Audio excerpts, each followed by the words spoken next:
Kini tiba saatnya ya Tuhan, kami mau duduk diam dan mendengarkan suara-Mu.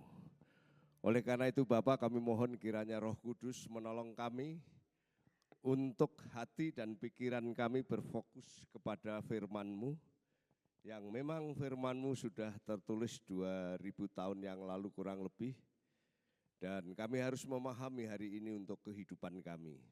Itu sebabnya bukan hanya pikiran kami, tapi kami mohon kiranya Roh Kudus menolong sehingga kami paham. Terima kasih Tuhan, pemberitaan firman-Mu pada sore hari ini dari awal, tengah sampai akhir kami serahkan di dalam nama Tuhan Yesus Sang Empunya Firman. Haleluya, amin. Silakan duduk.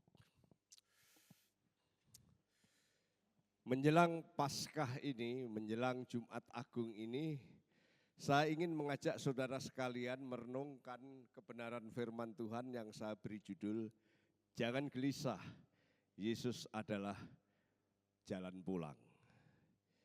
Ini menemukan arah di tengah-tengah kegalauan dunia yang kehilangan kompas.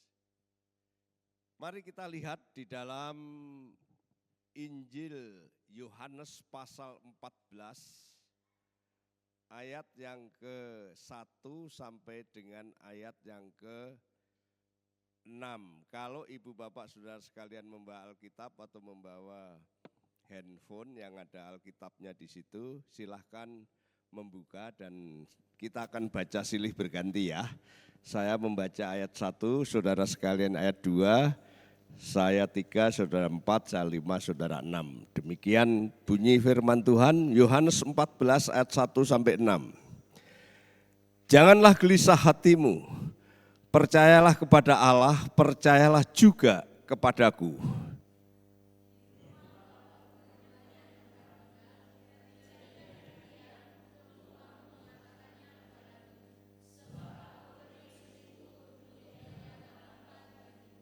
Dan apabila aku telah pergi ke situ dan telah menyediakan tempat bagimu, aku akan datang kembali dan membawa kamu ke tempatku, supaya di tempat di mana aku berada, kamu pun berada.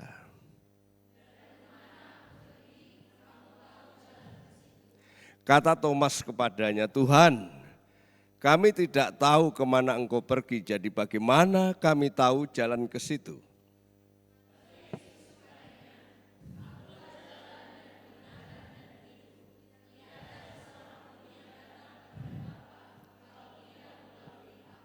Amin. Diberkati orang yang membaca, merenungkan, dan menerapkan kebenaran firman Tuhan dalam hidupnya. Saudara yang dikasihi Tuhan, firman Tuhan ini saya awali dengan pengalaman saya sekitar 2 tahun yang lalu ketika saya diundang menyampaikan firman Tuhan dan seminar di Hong Kong. Saya sebenarnya sudah beberapa kali ke Hong Kong, tapi kali itu lain pengalaman saya. Pengalaman saya bisa diklik itu. Pengalaman saya waktu itu terbang dari Jakarta, ternyata juga transit di Singapura. Dan itu biasa, kalau transit di Singapura pasti kita pindah pesawat kemudian langsung ke Hong Kong. Tapi ternyata bukan hanya pindah pesawat tapi ganti terminal. Jadi bukan terminal di mana saya mendarat tapi pergi ke tempat terminal yang akan datang. Dan itu lumayan jauh dan saya tidak tahu. Dan biasanya saya ke desk informasi dan saya bisa tanya kepada orang yang duduk di sana yang melayani informasi, tetapi kala itu tidak ada orang yang di tempat information di situ. Dan saya jadi kebingungan. Kemudian saya mencoba mencari-cari, ternyata di situ hanya ada peta, ada barcode, ada macam-macam. Itu mungkin karena zaman sekarang sehingga saya bingung ini gimana. Saya coba dengan HP lihat di barcode di situ saya tidak tahu. Kemudian saya coba lihat petanya, waduh ini saya tidak ngerti. Dan saya jadi seperti orang linglung di Changi Airport di situ. Padahal ini waktu mepet, saya harus ke tempat terminal yang lain. kemudian saya harus pindah pesawat, tapi saya tidak tahu ini jalannya kemana. Dan ketika saya melihat kebingungan, tiba-tiba ada orang yang saya lihat, orangnya tinggi besar, kemudian saya perhatikan dia juga cukup ganteng, kemudian saya pikir ini pasti orang Indonesia, saya lihat modelnya seperti orang Indonesia. Jadi saya tanya, Mas dari Indonesia juga ya? Oh iya Pak, ada apa Bapak? Gitu. Saya bingung ini, saya harus pindah pesawat, saya pindah ke terminal ini gimana ini, saya tidak bisa baca ini, saya tidak bisa mengerti ini. Memang Bapak mau kemana? Saya mau ke Hong Kong. Ikut saya saja. Memang Mas mau kemana? Saya mau ke Amerika. Tapi ini transit di Hong Kong kemudian ini. Dan kebetulan terminal kita sama. Bapak ikut saya saja. Waduh, saya seperti mak plong karena dia bilang ikut saya. Yang jaga ini tolong diklik. Kemudian ketika saya berpikir di situ, memang peta itu tidak saya butuhkan. Bahkan barcode itu juga tidak saya butuhkan karena saya tidak bisa membaca itu. Saya tidak paham itu, kemudian saya tidak butuh itu semua. Yang saya butuhkan adalah orang yang berani secara tegas berkata, ikutlah aku dan kamu akan sampai di sana. Dan kala itu ada orang yang sedemikian dan saya ikut dia. Saya tidak banyak ngomong, saya mengikuti dia.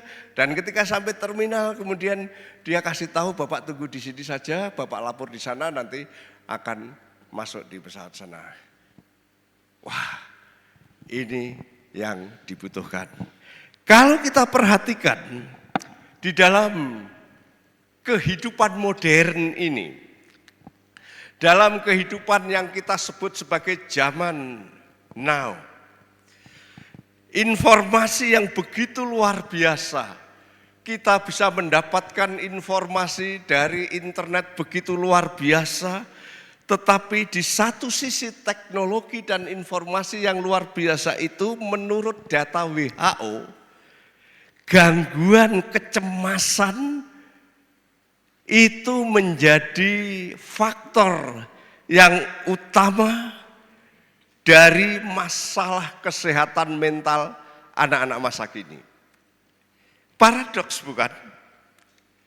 Teknologi dan informasi mempermudah manusia.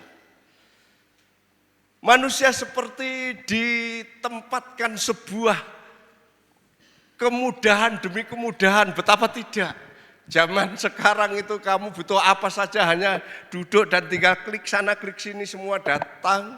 Kalau saudara mencari informasi klik sana klik sini kita bisa tahu, mencari ilmu bisa klik sana klik sini kita punya ilmu banyak sekali. Ini betul-betul era informasi yang begitu dahsyat.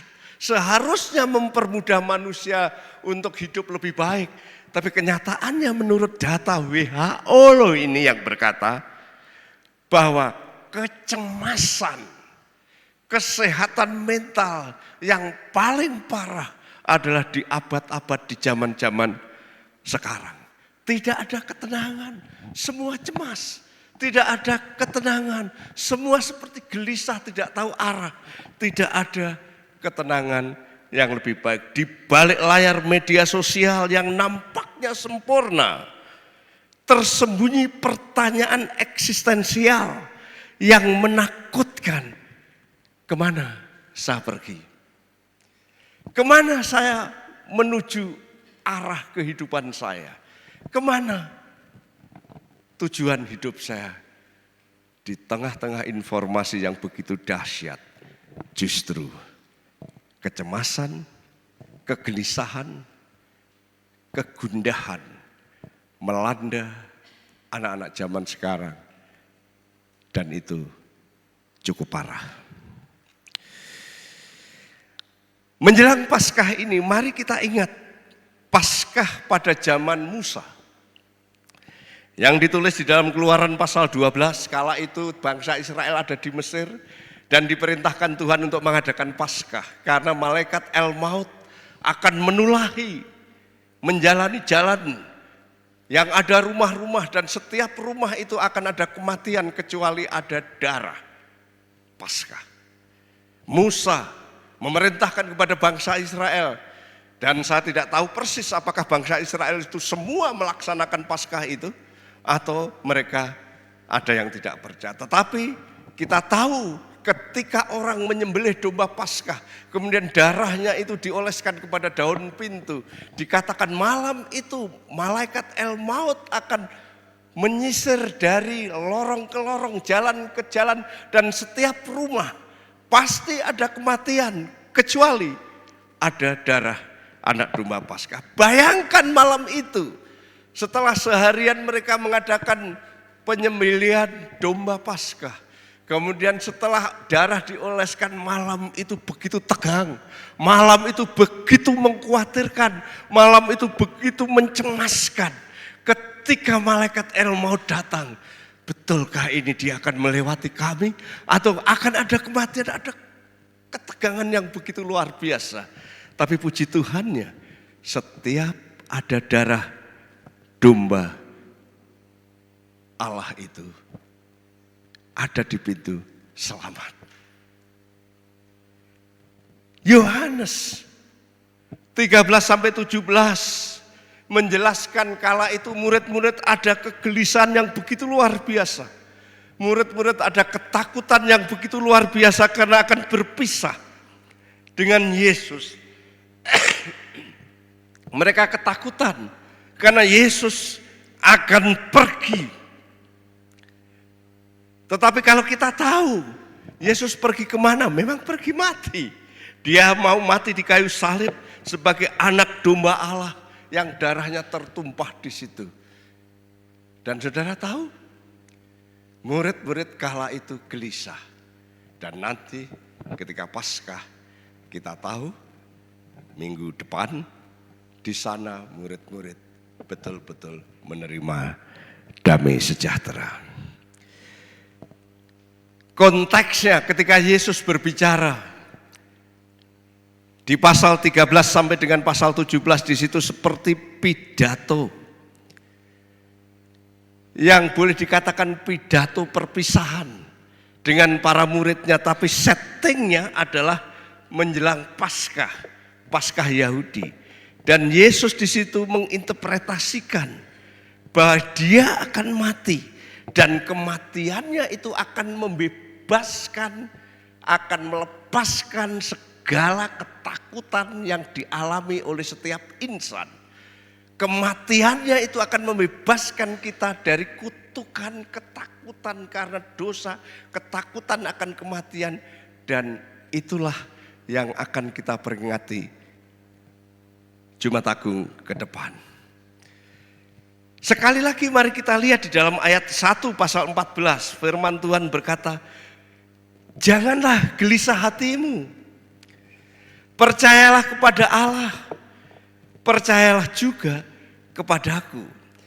Kata yang diterjemahkan janganlah gelisah di situ, itu jangan tergoncang hatimu. Ini seperti goncangan yang begitu dahsyat di lautan, yang menakutkan, yang orang bisa tenggelam, orang bisa habis. Jangan gelisah, jangan tergoncang hatimu, jangan ada badai yang menerpa dalam kehidupanmu sehingga seperti kamu tidak berdaya. Jangan. Ini seperti pressure di dalam diri seseorang, tekanan di dalam diri seseorang yang membuat orang depresi. Dan kemudian ketika itu terus berlanjut, bukan hanya depresi, tadi yang saya bilang, dia mentalnya menjadi down dan menjadi seperti orang yang tak berdaya sama sekali. Tuhan Yesus berkata, jangan gelisah.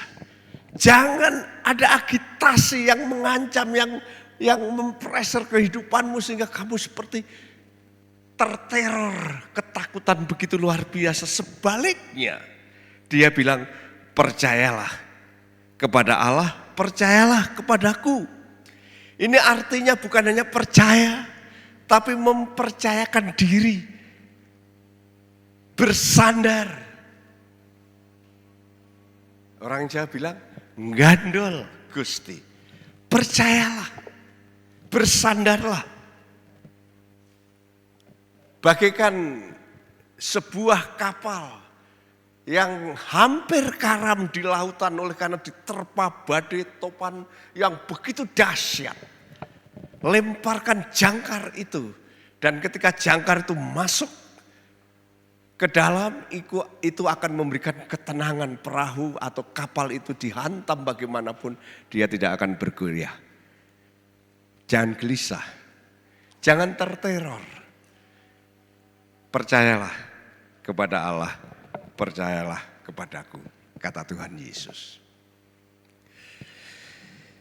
Ayat yang kedua, firman Tuhan berkata, di rumah Bapakku banyak tempat tinggal.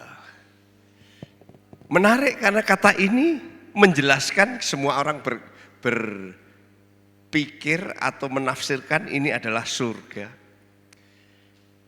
Tuhan Yesus sedang berbicara, jangan gelisah, percayalah kepada Allah, percayalah kepadaku, di rumah Bapakku ini surga, banyak tempat tinggal. Perhatikan di sini dikatakan tempat tinggal. Ini bukan hotel yang sementara.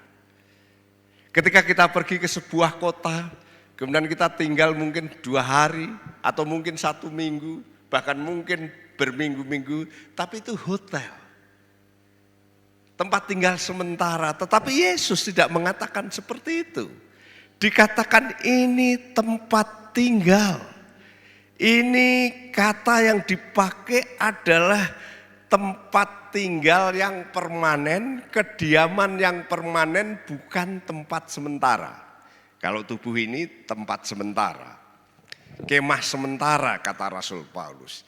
Ketika kemah ini nanti dibongkar, kita akan diberi tempat permanen. Yesus sedang berkata, di rumah Bapakku banyak tempat tinggal. Ini tinggal, tempat tinggal permanen.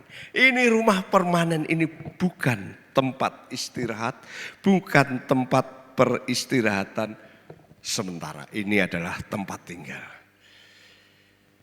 Kalau kita belajar, mungkin budaya orang Yahudi yang menceritakan tentang pernikahan, atau boleh dikatakan kisah pernikahan di tempat orang Yahudi kala itu, yang pertama itu kalau kita lihat itu adalah pertunangan. Ada tunangan, dan tunangan itu sudah sah. Kalau di dalam budaya Yahudi, maka jangan heran ketika Maria dan Yusuf itu baru bertunangan, tapi itu disebut sebagai suami istri ya, sekalipun belum pernikahan, baru pertunangan. Makanya ketika Yusuf tahu bahwa Maria hamil, mau diceraikan. Kenapa? Karena itu sudah tunangan itu sudah seperti sah. Sudah ada mas kawin, sudah ada rembuk kedua orang tua, dan ini sudah sah. Nah, itu kira-kira pikiran orang Yahudi, dan Yesus memakai gambaran itu. Jadi gereja sebenarnya adalah tunangan Tuhan Yesus. Tuhan Yesus sudah memberikan darahnya, mas kawinnya. Sudah sah menjadi suami istri sebenarnya, sekalipun masih tunangan. Dan ketika itu, maka langkah yang kedua boleh dikatakan persiapan ruang. Mempelai pria biasanya kembali ke rumah ayahnya. Setelah terjadi pertunangan, dia ke rumah ayahnya, kemudian dia menyiapkan sebuah tempat, dia menyiapkan sebuah ruangan, menyiapkan sebuah kamar, menyiapkan sebuah rumah. Dan itu yang terjadi, Tuhan Yesus sudah memberikan darahnya, dan dia kembali ke rumah bapaknya menyiapkan tempat. Kemudian yang ketiga, biasanya ada penjemputan. Jadi kedatangannya Yesus yang kedua kali nanti itu seperti mempelai laki-laki yang menjemput tunangannya itu masuk di dalam keluarga itu, kemudian ada pernikahan yang sejati di situ, sudah itu ada pesta pernikahan, dan sudah itu ada kesukacitaan yang luar biasa. Itu yang digambarkan Yesus. Yesus dengan gerejanya sudah membayar dengan darahnya. Sekarang Yesus sudah pergi ke surga, dia menyediakan tempat kepada Bapaknya. Dia nanti akan menjemput kita, dan nanti akan ada perkawinan anak domba Allah dengan gerejanya. Dan setelah itu ada pesta yang begitu dahsyat luar biasa. Dan setelah itu ada kesukacitaan yang susah saya membayangkan. Itu indahnya gambaran yang dipakai oleh Tuhan Yesus ketika menjelaskan, jangan gelisah hatimu. Saya memang akan mati, tapi itu sebuah pembayaran mas kawin. Dan setelah itu saya akan pergi kepada Bapa, menyiapkan tempat tinggal. Dan setelah itu saya akan menjemput kamu. Kemudian ada pernikahan yang betul-betul legal formal. Ada pesta, ada sukacita indah yang tidak bisa kita bayangkan. Sebenarnya itu berita yang indah, berita yang menyenangkan, berita yang wow saya senang. Tapi lihat apa yang dikatakan Thomas di dalam ayat 5. Dia berkata, Tuhan, kami tidak tahu kemana engkau pergi. Jadi bagaimana kami tahu pergi, kami tahu jalan ke situ. Tuhan sudah berkata jangan gelisah, memang saya akan mati. Tapi itu sebuah harga yang harus saya beri kepadamu. Dan saya akan menyediakan tempat bagimu. Percaya kepada Allah, percaya kepada Allah. Ya saya tidak tahu Tuhan pergi kemana, bagaimana saya bisa pergi ke situ Tuhan. Thomas nampaknya bingung dan kebingungan Thomas di sini boleh dikatakan mewakili kebingungan umat manusia secara universal. Kenapa? Agama-agama dunia semua menjanjikan jalan ke surga. Tapi jalan surga yang mana? Filsafat menawarkan banyak teori. Tapi teori mana yang benar? Bahkan ada ungkapan banyak jalan menuju Roma. Tapi jalan yang mana? Kalau kita lihat itu manusia betul-betul banyak informasi. Tapi manusia kehilangan arah. Bukan hanya kehilangan arah, kehilangan kompas. Bukan hanya kehilangan kompas, kalau dia punya Google Map. Kemudian saudara tulis jalan ke surga, dia tidak pernah bisa menjawab kamu kemana. Jalan surga. Kalau tidak percaya ambil handphonemu dan coba Google Map-mu pasang surga. Dia tidak tahu jalan ke surga. Dalam konteks itulah, kalau saudara perhatikan jawaban Yesus kepada Thomas boleh dikatakan pernyataan yang paling radikal. Dia berkata, akulah jalan dan kebenaran dan hidup. Tidak ada seorang pun yang datang kepada Bapa kalau tidak melalui aku. Ini jawaban yang boleh dikatakan radikal dan tidak pernah ada seorang tokoh agama manapun, seorang nabi sebesar apapun, seorang apalah namanya, entah itu filsuf, entah apa yang berani dan pernah berkata akulah jalan, akulah kebenaran dan akulah hidup. Tidak ada tokoh yang berani berkata seperti itu. Hanya Yesus. Hanya Yesus yang berkata, akulah jalan. Hanya Yesus yang berkata, akulah kebenaran. Hanya Yesus yang berkata, akulah hidup. Menarik, karena Yesus bukan menunjukkan di sana jalannya. Situ jalannya, sini jalannya, bukan. Dia berkata, akulah jalannya. Dia menunjukkan dirinya sendiri sebagai jalan menuju Bapa.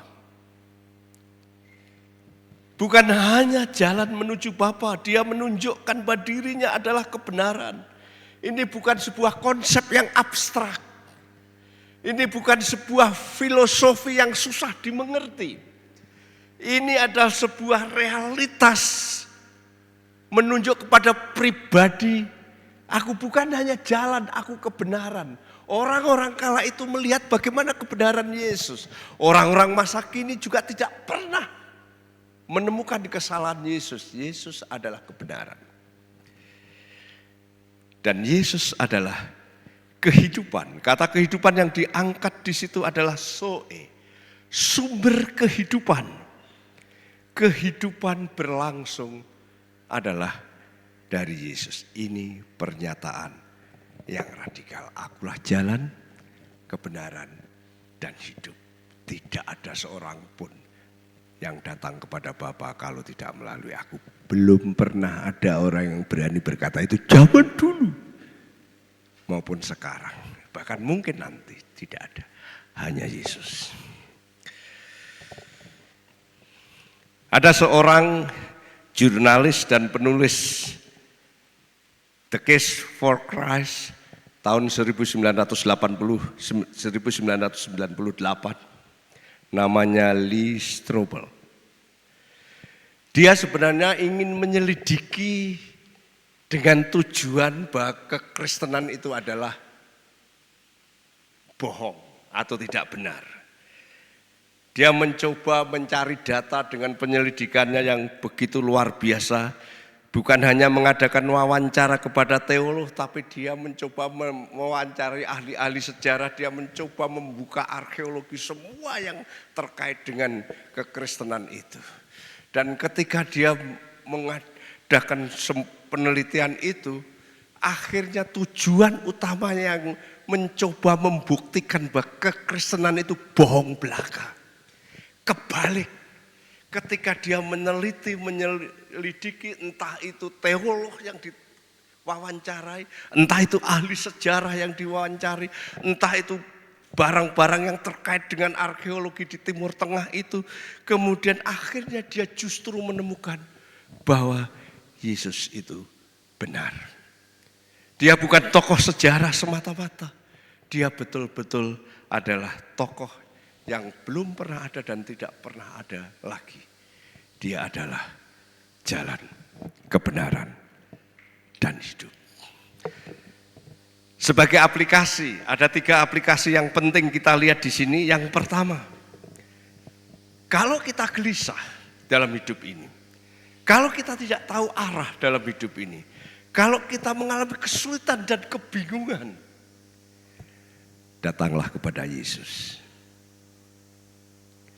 Karena hati kita tidak akan menemukan ketenangan sampai hati kita berpaut kepada Sang Pencipta. Di sanalah ketenangan terjadi. Oleh karena itu, jangan biarkan kegelisahan itu terus larut di dalam hidupmu. Jangan biarkan kesulitan itu berlarut-larut dan kita tidak tahu arah. Datanglah kepada Yesus. Karena hanya Yesus tempat yang nyaman. Akulah jalan, kebenaran, dan hidup. Yang kedua, tolak segala tipuan. Ada banyak orang yang menawarkan jalan. Bahkan ada banyak orang yang mungkin berkata, banyak jalan menuju Roma, semua agama benar. Tergantung bagaimana dia melaksanakan. Tolak itu. Karena hanya Yesuslah yang berkata, akulah jalan, kebenaran, dan hidup. Tidak ada seorang pun yang datang kepada Bapa kalau tidak melalui aku. Maka bukan hanya datang kepada Yesus dan berserah kepadanya, tapi tolak konsep banyak jalan. Tolaklah konsep semua jalan sama. Hanya ada one way to heaven. Jesus Christ, akulah jalan. The way, the truth, and the life, dan hidup. Yang ketiga, hidup dengan pengharapan yang kekal. Orang Kristen bukanlah orang yang tidak tahu arah. Orang Kristen mengerti arah kehidupannya. Orang Kristen tahu tujuan akhirnya. Bukan tempat sementara, tapi tempat kekal abadi, yaitu surga. Sebagai bagian yang terakhir, yang pertama datang ke dunia. Ini Yesus. Dia Allah, tapi datang ke dunia. Ngapain? Dia menyediakan diri sebagai anak domba Paskah yang disembelih mati di atas kayu salib. Tapi dia tidak mati di sana. Dia tidak dikuburkan selama-lamanya dikubur di sana. Tapi pada hari yang ketiga dia bangkit. Dan kebangkitannya itu memberikan kehidupan bagi setiap orang, siapa saja. Latar belakang kamu bagaimanapun. Bahkan dosamu dulu seperti apapun. Keluargamu hancur-hancuran seperti apapun. Saudara korban pelecehan seksual atau apa saja terserah. Ketika saudara datang kepada Yesus, selesai. Karena Yesus membayar lunas di kayu salib. Dan dia bangkit memberikan kehidupan yang berarti bagi kita.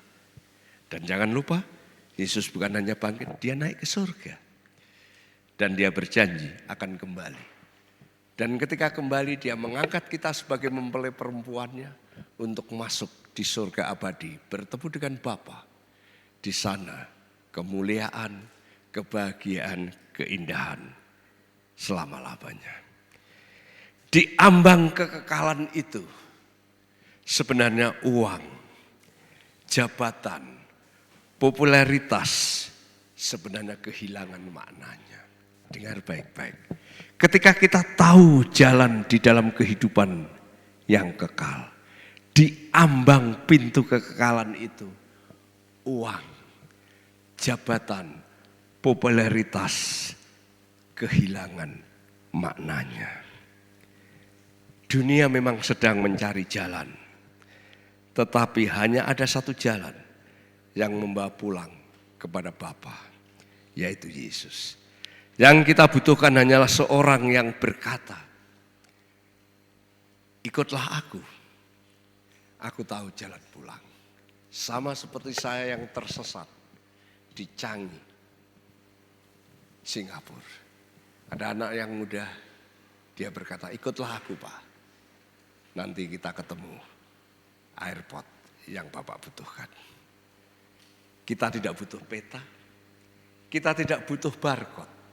Kita hanya butuh Yesus yang sedang berkata, ikutlah aku tahu jalan pulang. Mari kita berdoa.